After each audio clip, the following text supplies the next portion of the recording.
Саламатсыздар ма, барша қайырлы күн, қайырлы кеш. Қараңыздар, мына бөлмеге, мына квартираға, адреске біз ровно бір апта бұрын дезинсекция жасаған болатынбыз клоптан. Қараңыздар, оның нәтижесі. Қараңыздар, мына жатқанның бәрі клоп. Көрдіңіздер ма? Бір апта болған жасалғанына. Міне әлі өліп жатыр. Мынаның бәрі клоп. Көріп жатқандарыңыз. Қараңыздар. Постель, диван жарамайтындай халге жеткен. Қараңыздар. Мынаның бәрі клоп. Өліп қалған, бірақ бәрі міне. Дәрілерін десет етпейді. Өтірік дәрі деген кісілерге тоже арналады. Қараңыздар. Ешқандай мөлшерін аз қоспай, көп қоспай, нормада жасалған біздің стандартный процедурамыз. Қараңыздар.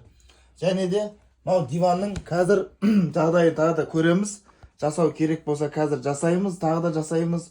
Қазір